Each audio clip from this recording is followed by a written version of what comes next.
Olá, pessoal, sejam todos muito bem-vindos a mais um podcast da Confraria Literária. Hoje eu estou aqui com a Cláudia, minha amiga de muito tempo. A Cláudia mora em Miami, então se você perceber alguma palavra diferente que ela falar, é força do hábito, não é mitidez, tá? Eu sei que ela é gente boa. E a Cláudia está aqui porque ela tem uma história que me lembrou um pouco a história do Pacto da Água, né? A história da Bebemol. Quem leu conhece a história, mas quem não leu, a criança Bebemol é uma personagem super querida desse livro e ela nasceu com um problema, uma síndrome chamada cretinismo, só que ninguém sabia, ninguém percebeu que ela era diferente, que ela não crescia. Alguém veio de fora uma vez na casa visitar e falou, nossa, o que ela tem? E aí os pais foram se questionar, será que ela tem alguma coisa? É mesmo, ela já tem 10 anos e nunca cresceu, né? Continua sendo uma criança, é um pouco diferente. Levaram no médico e só aí descobriram o que ela tinha. E quando o pai ficou sabendo, estava o pai e a mãe lá, é até bonito, porque ele fala assim, mas qual é o risco para a vida dela? O que isso pode acarretar? Não, nada, ela só nunca vai crescer, ela sempre vai ser uma criança. Ele falou, então tá maravilha, eu adoro a minha filha do jeito que ela é, e eles foram embora para a fazenda lá e tocaram a vida. A Cláudia tem uma história que eu chamo até de Meu Pequeno Milagre, e vocês vão entender por quê. Começa pela parte da gravidez, vamos lá. Então, gente, é o seguinte, o sonho da minha vida sempre foi ser mãe. Então, era algo que desde pequena eu trocava brincar para cuidar do filho dos outros. Isso eu tinha, 9, 10 anos. E o pessoal do prédio que eu morava até me chamava para cuidar dos filhos. E era a minha alegria eu ir cuidar das crianças, ir para o shopping, fazer coisa para eu poder ficar com as crianças. Quando eu fui escolher por uma faculdade, eu de propósito escolhi fazer psicologia para eu poder trabalhar com criança. Nossa. E isso eu tinha de 17 para 18 anos. Com 24 anos, eu fui diagnosticada a primeira vez com endometriose. E foi quando eu fiz a minha primeira cirurgia. Só que, hoje eu tenho 51 anos. Então, se a gente tá falando que eu tinha 24 anos, tem, 26 anos essa história. Eles fizeram uma cirurgia, na época, eles abriram como uma cesárea. E na época, já retiraram o ovário esquerdo nessa cirurgia. Então, eu já fiquei... Imagina uma pessoa que o sonho da vida era ser mãe, já retirar um ovário, ele estava ali colado com o intestino, então ele não conseguiu salvar o ovário esquerdo. Então, assim... E nesse primeiro momento eu fiquei sabendo que eu talvez poderia não ter filhos, por conta da endometriose. Nossa, que tristeza. E eu me formei na faculdade e abri uma escolinha para trabalhar com criança. Então, eu tive uma pré-escola, isso em São Paulo ainda, em Moema. Tive essa escola por 5 anos. E, enfim, quando eu desfiz a sociedade, eu falei, vou aprender a falar inglês. E tinha namorado aí um tempão e tal, mas nesse momento eu estava solteira e eu vim para os Estados Unidos. E aí, quando eu vim para cá, foi quando eu conheci o pai do Mateu e acabei, enfim, me casando. Isso eu já tinha 28 anos. E os médicos sempre diziam que o ideal seria eu ter filho o mais rápido possível, porque a endometriose só ia piorando. Avançando. Aí, acabou que eu não engravidava, até que eu fiz uma outra cirurgia. Mas isso a gente já tá falando, eu tinha 36 anos. Você estava tentando engravidar até lá, Tava. Se casou e não conseguia. Não conseguia, nunca engravidei. Aí fez outra. Aí eu fiz outra cirurgia, daí já por videolaparoscopia. E foi quando o médico, quando eu acordei, ele já veio com um folhetinho de fertilização in vitro. Meu Deus. E falou, olha, eu não retirei a sua outra trompa, que era a direita, porque eu não tinha sua autorização, mas está tudo comprometido. Você não tem mais como engravidar naturalmente. E isso a gente está falando em agosto, vamos dizer. Eu, como eu estou te falando ali, com 36 anos. E aí eu me recuperei e tal, e marquei um médico para fevereiro do outro ano. Isso a gente está falando em 2011. Para eu fazer a consulta e ver. Mas realmente existia uma questão até financeira, porque para fazer esse tratamento era tudo particular, né, é uma tentativa que você não sabe se vai dar certo, é um valor bem alto. Então, tinham todas essas questões que fazia com que a gente também não fosse atrás. Deixava meio que, né, o destino. E aí, a consulta era em fevereiro e eu engravidei em janeiro. E até a gente brincou, falou, poxa, foi o tratamento mais barato, só falar, marcar o appointment, né, a consulta, e eu engravidei. Já engravidou. E isso foi uma coisa muito engraçada, porque pensa que era o sonho da minha vida, mas eu nunca tive uma gravidez tranquila. Eu não sei te dizer por quê. Era algo que eu não consegui, algo me incomodava. Mas fisicamente, de saúde, tudo você estava bem, não sentia nada? Não, eu não senti nada. A única coisa que eu senti pra saber que eu tava grávida foi só atrasar o período, mas assim, eu nunca tive enjoo, nunca tive nada. Foi uma gravidez extremamente saudável. Não tinha nada. Claro que aqui nos Estados Unidos é considerado uma gravidez de risco, acima dos 35 anos. Uhum. E eu até optei por fazer o exame... como é que chama o exame que é pra ver se tem alguma síndrome? Me deu branco agora. Mas enfim, eu optei por fazer o exame e eles falaram, você tem certeza? Porque existe uma chance de aborto e tal. Bom, enfim, eu fiz o exame. Detalhe, importante essa questão, porque voltou tudo normal. Pra entender... Resultado, nenhuma síndrome, tudo certo. Tudo certo. Uhum. A única coisa que eles começaram a achar é que o bebê estava um pouco menor, mas o meu médico olhou e falou, mas você é super pequena e tal. Com 29 semanas eu entrei em trabalho de parto. E o que não é surpresa por conta da endometriose. Quem tem endometriose tem um útero irritado. Uhum. E enfim, eu consegui segurar apenas uma semana, o Matheus nasceu com 30 semanas. Então assim, ele nasceu com 30 semanas, aí começa o primeiro drama de quem tem um filho prematuro. Você imagina você ter toda aquela expectativa, mas você voltar para casa sem essa criança. Isso é muito triste, nossa. Eu não tinha outro filho, porque às vezes acontece até da mãe ter outro, então chega em casa. Não, imagina que eu voltei sair sem. Então assim, eu vou tentar fazer o meu melhor, contar, mas reviver isso é um pouco dolorido. Ainda dói. Dói porque é muito triste. Triste. Porque assim, não foi um dia, 2. Foram 83 dias na UTI.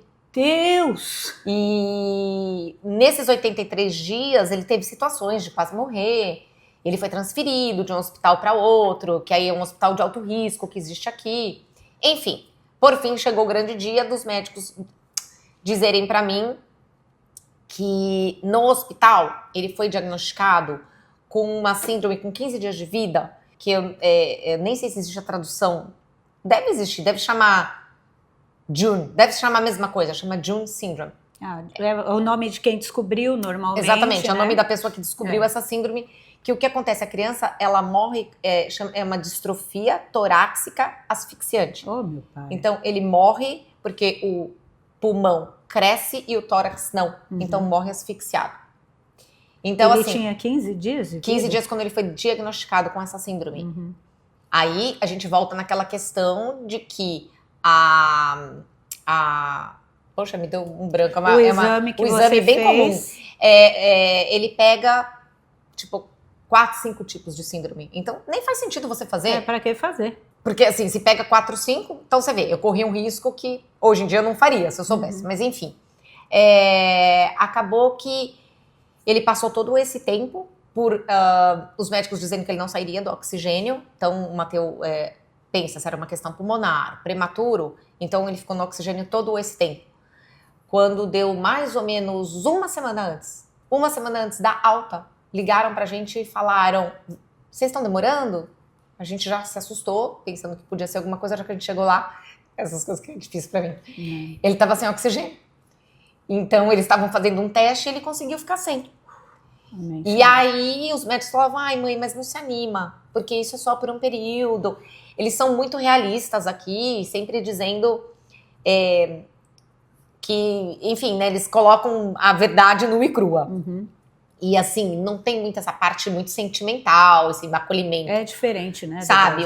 É muito assim, preto no branco. Então, claro que eu tô tentando passar o mínimo possível pra gente chegar talvez em alguma parte da questão dele, porque são muitos detalhes. Imagina nesse tempo todo, dia hospital. A gravidez em si não teve, não tem nada. Mas do dia do nascimento em diante é uma novela tudo que aconteceu. Esses 80 dias no hospital, né?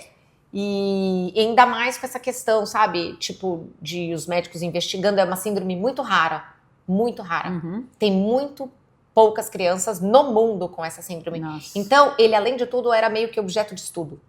Porque o Matteo, ele estava sendo caracterizado como atípico. Porque tinha que ter problema renal, ele não tinha. Tinha que ter problema no coração, ele não tinha. Tinha que ter... Então, assim, os médicos estavam investigando demais ele. Então, todos os istas que você puder imaginar, o Matteo tinha. Todos os especialistas. Todos. E aí, mesmo após a alta, a minha vida era 4, 5 dias vezes por semana de fisioterapia e médicos. Fisioterapia pulmonar. De tudo. Porque a criança que é prematura, Sim. Os músculos e tal, né? Ele tem que desenvolver tudo que ele não desenvolveu no útero. Né? Porque conforme ele cresce, ele fortalece a musculatura quando não tem espaço. Tem um porquê de tudo isso, né? E ele não passou por isso. E aí, então assim, ele vivia em médicos, em coisa, e o médico sempre me dizia, mãe, vamos fazer o exame e tal, e esse resultado nunca chegava. E eu achava muito estranho o geneticista, e eu falava, poxa, mas cadê esse resultado? E esse exame nunca chegava. Até que ele falou assim, por volta de 7, 8 meses, ele vai ter a primeira questão pulmonar, que provavelmente, se até lá, né, vamos dizer, a verdade ele estiver vivo, ele provavelmente precisa da primeira cirurgia, que é para expandir o tórax. E ele vai fazer essa cirurgia de tempos em tempos até atingir a idade adulta. Então, assim, incontáveis cirurgias de expansão de tórax. Meu pai. E, enfim, uma coisa dramática, nunca tinha escutado falar.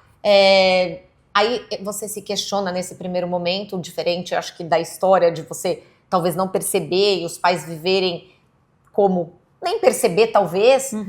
Você vivia com aquela questão dramática, inevitavelmente, nem com a psicologia, nem com a terapia que eu fiz, do porquê comigo, né? Você faz, poxa, mas o meu sonho era ser mãe, a minha vida, né? Enfim, e aí a vida vira de cabeça para baixo, e ele veio todo monitorado, cheio de, né, eletrodos, porque ele tinha apneia, é comum isso na criança prematura, então parava de respirar, ele desfalecia quando ele mamava. Gente. Então, eram muitas questões. Que fase?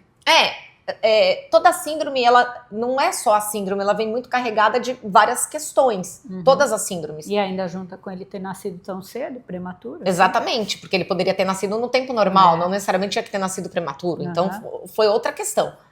E daí, com 7 meses, eu tinha feito uma promessa, que minha mãe era muito devota, muito devota de São Judas, e aqui existe a igreja de São Judas em Miami. Só que todos os meses, dia 28, eu tinha que pôr ele no carro e ir até Miami para cumprir a minha promessa, que se ele ficasse vivo, eu levaria ele todos os meses. E nesse dia 28, ele estava no carro, eu estava com uma amiga que estava de passeio aqui, com as 2 filhinhas atrás. Antes de eu pegar 95, aqui no Brasil eu acho que também até 8 meses a cadeirinha é virada para a poltrona, né? Banco, Então você não vê o rostinho do bebê. E aí, apesar de ter o espelhinho e tudo, mas você não vê, né, com nitidez. Eu perguntei pra filhinha da minha amiga se ele tava bem, mas quando parou no semáforo, algo me deu. E eu resolvi olhar. Só que no que eu resolvi olhar, o Matheus já tava completamente roxo. Meu Deus. E aí aqui existe também uma questão dos paramédicos chegarem muito rápido, eles têm que chegar entre 3 e 4 minutos, enfim. Chega quem tá primeiro, chegou um caminhão de bombeiro, imagina a altura de um caminhão de bombeiro. Eles arrancaram o Matheus do carro, levaram lá pra cima, não sabia se o Matheus tava vivo ou morto. Nisso já chegou a ambulância, eles transferiram ele pra ambulância e foram embora. E eu não sabia se a criança estava viva ou morta. Tem nem conversa. Não, e eles só me avisaram que estavam levando pro Joe DiMaggio e tal. Pra você ir pra lá. Não siga a ambulância, a gente se encontra lá. E aí assim foi. E supostamente, não sei se vocês lembram, é quando ele teria a primeira questão com 7, 8 meses. Ou seja, bateu com o que o médico falou. E aí, infelizmente. Aí quando a gente chegou, depois de um tempo, veio o tal médico, que nunca deu o resultado, da Down Syndrome. E ele entrou gritando dentro do quarto, eu tava sozinha com o Matheus, ele dizia, oh my God, e eu não sabia o que estava acontecendo. E aí ele disse, ele não tem essa síndrome. Só que, detalhe, eu tenho o papel até hoje, é um papel que eu não consigo rasgar, com o diagnóstico dele. Diagnóstico errado. Um diagnóstico errado. Mas assim, de novo, o diagnóstico errado, ele não foi por 1 mês, 2 meses, Não, foram por 8 8 meses. meses. Então, assim, imagina esse pai, essa mãe, a família toda por 8 meses, não sabendo se ia viver, se vivesse ia ter que viver Não, com essa e cirurgia. esperando a qualquer momento perder a criança. Sim, porque- sim. É literalmente dormir com o olho aberto ou É. fechado. Nessa, Ninguém queria ajudar, porque inclusive, naturalmente... nessa hora que aconteceu, deu bem com os 8 meses que ele tinha falado, você falou, é agora. Primeira cirurgia ou eu perco ele. Meu Deus do céu. Exato. E daí o médico falou, o que ele tem, o nome científico da coisa é acondroplasia, que é um tipo de nanismo. Então, o que ele tem é nanismo, e existem mais de 200 tipos de nanismo. O que ele tem é o nanismo mais comum, que todo mundo conhece, que é a acondroplasia. E aí, nessa hora, é a hora que eu falei, é só isso? Olha, É só isso? Que ele só não vai crescer? tá ótimo. Tá ótimo. Então, assim... Ele vai viver, né? Ele não corre mais aquele risco de vida? Não. Então, assim, é engraçado como, né, como é a visão da vida, né? Imagina, o que pode ser dramático para uns, para mim era um alívio aquilo ali. Porque a primeira perspectiva é péssima. É péssima, né? E assim foi, né? O Matheus foi crescendo, só que o Matheus não sentava, o Matheus não andava. E aí o pediatra um dia, porque assim, tem um outro detalhe, mesmo sendo uma coisa comum você falar de nanismo, eu nunca tinha conhecido uma criança com nanismo. Eu nunca tinha visto um bebê com nanismo, uma criancinha com nanismo. Assim como os médicos. Por muitos médicos, ele é o único. Nunca teve um paciente. Nenhum. Então o pediatra dizia pra mim, Cláudia, eu não sou especialista e nunca tive um paciente, mas eu sei que ele deveria estar nesse estágio. E ele não está. E o geneticista insistia em dizer que estava tudo bem, porque tinha feito um CAT scan, uma tomografia computadorizada, e que ele estava bem. Aí o médico dizia, não, eu quero uma ressonância magnética. E aí o geneticista dizia, você vai querer botar teu filho, uma criança com nanismo não pode ser sedada, nunca, por conta das vias respiratórias serem mais encurtadas. Não sabia. Então não existe sedação para eles têm que ter anestesia geral. Então, todos os exames que uma pessoa pode fazer sedada, ele tem que fazer ou sem sedação, ou com anestesia geral. E daí ele falou, você vai querer pôr seu filho numa anestesia geral? Chegou um momento que eu disse, eu quero. Ele tinha 18 meses. Imagina seu filho com 18 meses, além de pequeno, porque isso eu já sabia que seria, mas sem sentar e sem andar. Eu falei, não, tem alguma outra coisa. Então, aí você já começa a pensar em distrofia muscular. Bom, enfim. Aí foi quando a gente colocou, e aí o neurocirurgião, pararam até o exame no meio, chamaram a gente, e a cirurgia foi de emergência. Ele tava com compressão na espinha. Ele operou? Sim. Nossa. Ele tava com uma compressão que mais um pouquinho ele ficava paralítico. Meu Deus, se não fizesse o exame. Se não fizesse o exame. Já era. E então, assim, o médico ele não errou uma vez, né? Claro, eu não preciso dizer que é um professor, PhD, tarará, todos os títulos o médico tem. E aí volta a mesma coisa, né? Poxa, mas caramba, já não estava bom? Tem mais isso? Nossa, né? Digo assim, mais esses erros todos. É então, uma assim, arrogância, né? Não assume o erro e ainda continua assim, com essa prepotência, pelo amor. Foi uma situação bem difícil e aí começou, ele fez e realmente em 3 meses ele passou a sentar, em menos, sei lá, não sei exatamente as datas, eu não lembro agora, e muito rapidamente daí ele se levantou e andou. Mas será que o diagnóstico errado atrapalhou em alguma coisa no desenvolvimento dele? Sei lá, o tratamento, a forma que trataram ele nesse período dos com 80 certeza. dias. Não o diagnóstico errado, mas sim o não terem visto, porque você concorda que eles viram com 8 meses que ele tinha o nanismo? Toda criança com nanismo, na hora, precisa fazer uma ressonância magnética. Porque você não tem como checar. Tá. Que, de novo, eu não sei o nome, chama foramen magnum. Aqui, essa parte da espinha, que é muito comum eles terem compressão aí. Não sei por quê. E só existe, não é visível. Precisa do Tem que exame. fazer a ressonância. Conclusão, eles não fizeram isso. E aí isso atrapalhou com que ele sentasse, com que ele fortalecesse a musculatura abdominal. E com isso, o que aconteceu? O Matheus desenvolveu uma cifose.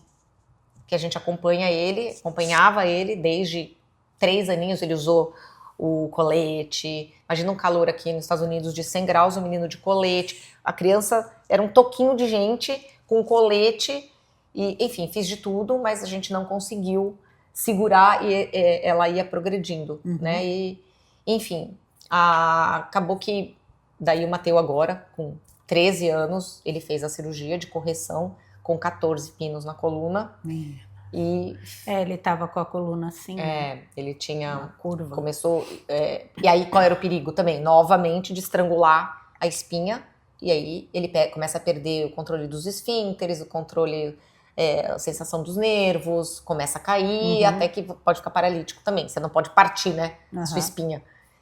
E aí, então, assim, meio que resumidamente, né, vocês podem imaginar ao longo desses 13 anos, né? né? Você nem falou como você ficou durante tudo isso, porque não foi mole, não.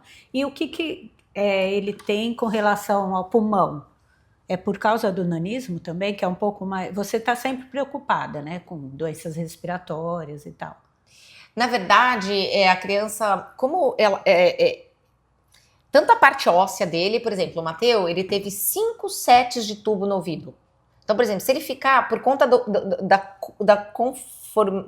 como se diz assim, da formação óssea dele, então é tudo reduzido, inclusive a parte do tórax. Então é como se o pulmão ficasse mais comprimido. Ele tem a capacidade pulmonar igual, porém ele existe como se fosse uma, sei lá, um termo leigo, uma cicatriz de tanta...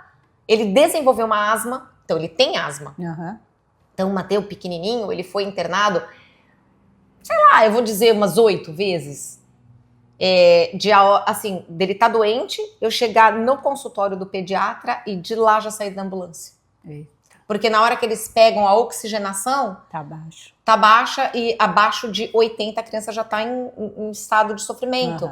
Então, é por isso... O Matteo fica doente, então assim, ele toma vacinas desde que ele nasceu para... Até se pegar uma gripe, ser mais suave. Se ele pegar uma influenza, ser mais suave. Então, assim, a gente sempre tem que cuidar do pulmão, porque todas as internações dele levaram ele, assim, semanas e semanas internado em hospital. Então, assim, é por isso que eu sempre... Agora, óbvio, ele cresce, fica mais forte. Graças a Deus, ele está muito mais forte. Mas é a mesma coisa quando teve o bendito do Covid. O pediatra olhou pra minha cara e disse: eu vou ser sincera com você, Cláudia, a questão do Matteo é toda pulmonar. Todas as internações foi por conta da asma, das crises de asma, que levaram ele. Eu não sei se ele sobrevive se ele pegar esse vírus. Então, assim, esse 2020 pra mim foi... Eu queria colocar ele dentro de uma bolha. E aí, né? Conclusão. É tenso. Segurei 1 ano e pouco. Eu peguei Covid, ele pegou Covid, o pai pegou Covid. Todo mundo ficou ótimo. Quem quase morreu fui eu. De tanto estresse. A pessoa mais apavorada ali, né? Com medo. E acaba... Então... E alguma coisa sobre o nanismo, assim... Você também fez... Não sei se ainda está fazendo tratamento, o experimental lá para ele. Você quer comentar? Existiu, a gente acompanhava desde que o Matteo nasceu. Desde que ele nasceu existe um laboratório que chama Biomarine. E levou 12 anos para essa... Porque assim, a criança com nanismo não tem déficit do hormônio do crescimento. Quando ele faz o exame, o hormônio do crescimento dele é normal. Então, assim, é uma questão genética. E esse laboratório, ele desenvolveu, não é hormônio, é um tratamento, não é hormonal o tratamento, que só serve para condroplasia, não serve para nenhuma outra distrofia, só para condroplasia. E a gente esperou 12 anos esse medicamento, que finalmente esse medicamento saiu em 2022, eu acredito. Só que você só pode tomar até terminar o crescimento. Então, assim, o Matteo já estava entrando na puberdade. Só que ainda assim a gente decidiu, é uma injeção diária que toma, e em algumas partes do corpo, é uma injeção pequenininha, porém uma injeção essa que custa $1.000 por dia. É coberta pelo plano de saúde. Amém. Mas, enfim, quem não tem acesso a isso, ou não consegue fazer, ou é algo... E a gente optou, né, por fazer, porém os médicos que acompanhavam o Matteo disseram pra gente que não tinham experimento com a cifose, mas teve com a escoliose, e ela avançou a escoliose. Uhum. Mas a gente resolveu dar essa oportunidade. Tentar, né? Era uma coisa assim, era 50-50. Uhum. Não tinha o que fazer. E não foi que nunca vai ser comprovado. Mas a gente acredita que acelerou. Porque foi o que acelerou a curvatura dele. Sim, entendi. E foi onde a gente teve que fazer a cirurgia. Uhum. A gente acredita que tenha acelerado o problema da coluna, que não é todo indivíduo com nanismo que tem essa questão. Que a gente também acredita que tenha sido comprometido pelo diagnóstico tardio, onde a criança não anda. Imagina uma criança ficar assim, por 18 meses e não ter a força na coluna para sentar, para andar. Quer dizer, a gente acredita que tudo isso tenha acontecido em função do diagnóstico tardio.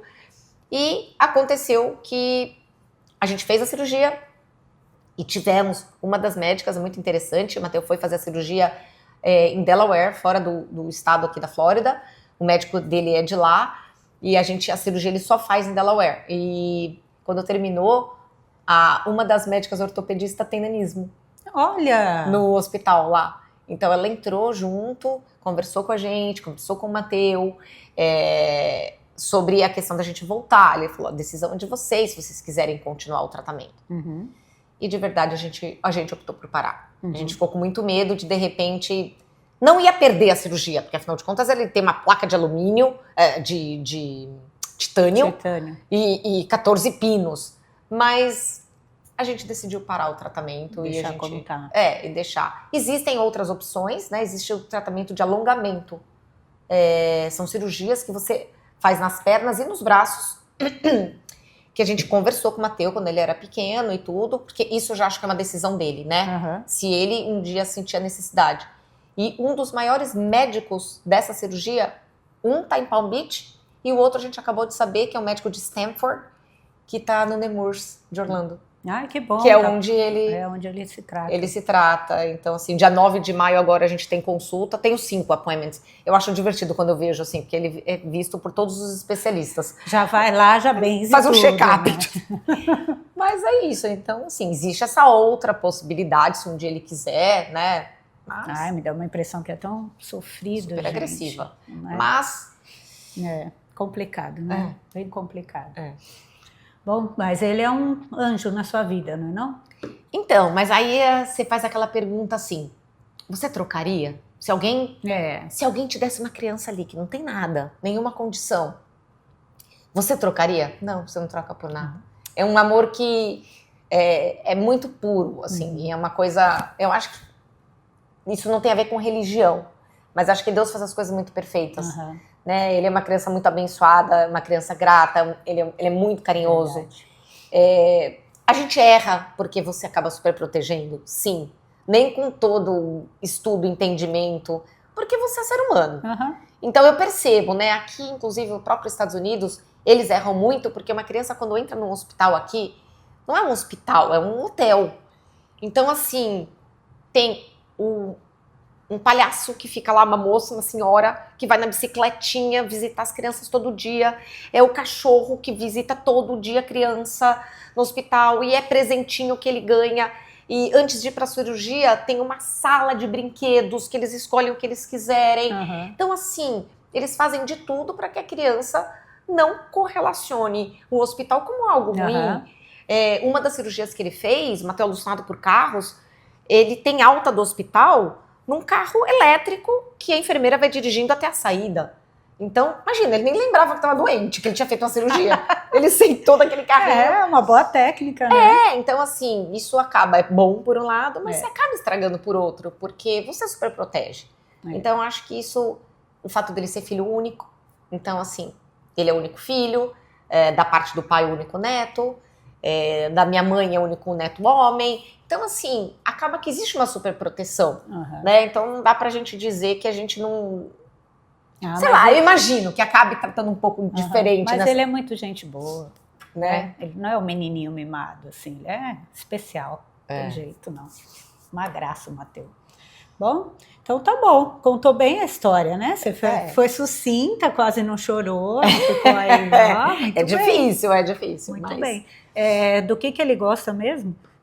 as coisas que ele mais adora? É Fórmula 1? Então, a vida dele é carros, e uma coisa que é bem interessante que eu acho que ele tá fazendo agora e tudo que ele gosta bastante, que é essa questão toda de game, que é aí, né? Acho que é a idade também, menino e tal, e tem interesse por essas coisas todas de programação. Então, assim, e isso é outra coisa que a gente está incentivando bastante, porque pelas limitações, isso é uma outra coisa interessante. Estados Unidos é um país que incentiva muito ao esporte.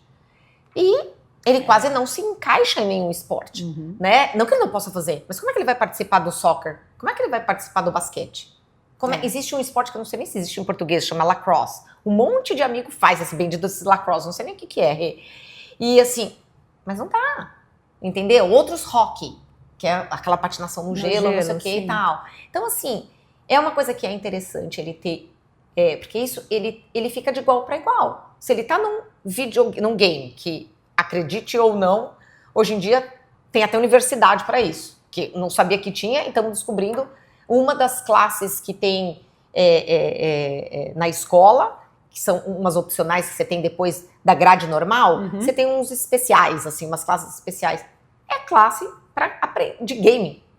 E então, assim, isso é uma coisa que a gente também acaba incentivando, porque é algo que não exige nada físico dele, né? A acondroplasia, para quem não sabe, não atinge nada intelectual. Então, o intelectual dele é igual a todas as outras crianças. Então, assim, como é o físico, é algo que ele... É só o tamanho, né? Então, é algo que ele se encaixa, né? Porque ele fica de igual para igual. Ele jogar um videogame, ele fazer uma programação, é algo que ele... E como é a questão de, sei lá, bullying na escola, aceitação? Como foi até hoje? Isso também foi algo que... Pensa, é algo que você pode estudar o que você quiser, mas quando você está do lado de cá, enquanto pais, né, a dor do seu filho é a sua dor. Então, era algo que, por bem, eu tinha feito a faculdade, e eu sabia que era algo que eu tinha que aprender a lidar. Em nenhum momento eu escondi o Matteo. O Matteo sempre foi para absolutamente todos os lugares, só que era algo que a gente tinha que se controlar. Até hoje é assim, né? Porque não tem como ele andar e alguém não olhar, alguém não apontar, alguém não comentar. Não existe. Então, o que eu tentei desenvolver bastante com o Matteo? Que tá tudo bem, que as pessoas são diferentes. Um é alto, outro é baixo. Um é branco, outro é negro. Um é moreno, outro é loiro. E tá tudo certo. Então, que ele... Tá tudo bem se a pessoa perguntar. Então, a gente treinou bastante isso. Tem horas que dói? Tem horas que dói. Principalmente quando é uma situação meio de tirar um sarro e tudo. E com isso, coração de mãe, apenas meu feeling, eu, desde muito cedo, imaginei que a única coisa que eu poderia dar para o Matteo era Deus. E eu optei, uma coisa minha, colocar o Matteo numa escola católica, não porque eu acho que lá só tem santo, que as crianças são perfeitas, mas ele está em contato com algo com a superior. Religiosidade, né? Com Deus, né? E que Deus sabe o que é melhor para cada um, né? E que aos olhos de Deus ele é perfeito. Então, ele cresceu nesse meio desde pequeno. E, obviamente, né? Como qualquer religião ou qualquer... né? Eles acabam incentivando as crianças a serem kind, serem gentis, carinhosos, atenciosos. Então, desde muito cedo, os amigos sempre ajudaram o Matteo. Ai, que bom. Um dá a mão, Matteo, fica sentado que eu pego as coisas, como se ele não pudesse fazer. Mas todo mundo sempre quis ajudar o Matteo. Então, assim, isso ajudou muito. É uma paz de espírito que eu tenho. Eu sabia que ele tá nessa escola desde ali do jardinzinho, ali da pré-escola. O Matteo tá com 13 anos, fazendo 14, se forma no middle school, aí eu já não sei a correlação com o Brasil. Ensino médio, né? Acho que eu não sei como que é a correlação, não lembro, mas ele tá indo pra 8ª série, né? Antes do high school.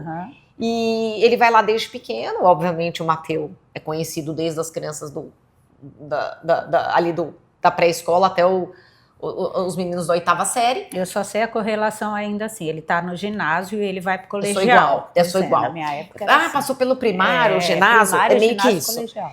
E também uma outra coisa muito interessante, que na escola do Matteo, ele abriu portas a partir do Matteo, porque assim, tentar resumir bem rapidinho, para não ocupar mais o tempo, nos Estados Unidos, ao contrário do que a gente imagina, a escola pública que dá o suporte para qualquer necessidade especial, não a particular. E a particular é para criança que não tem nenhuma questão, porque eles não têm a assistência para dar, né? As terapias e tudo mais. Só que eu dizia, poxa, mas o Mateus, a questão dele é só a altura. Por que ele não pode estar? O Mateus foi a primeira criança especial da escola dele. Olha só. E depois do Mateus, tem várias crianças. Ai, que bom, abriu a porta para eles, né? E isso é muito legal, porque a gente escreveu uma carta muito bonita, se um dia quiser eu posso compartilhar, apresentando o Mateus para as famílias. E a gente pediu que esses pais conversassem, porque imagina você jogar seu filho lá e ninguém sabia o que é. E não é para não conversar, é para no momento que você estiver sentado, rezando, orando, falando o que você quiser. É você explicar que as pessoas são diferentes. Imagina que ele abriu as portas. E a partir disso, os pais me pedem as cartas. Ai, que lindo. Eles falam, você pode compartilhar, porque meu filho vai entrar. Então eu já passei a carta para várias. Porque daí eles compartilham, eles leem com as crianças na classe qual é a questão. Eu mandei e fiz cópia para 30 pais e eles... Nossa, que lindo, parabéns. Muito lindo. É isso. Que bom. E ele se sente bem?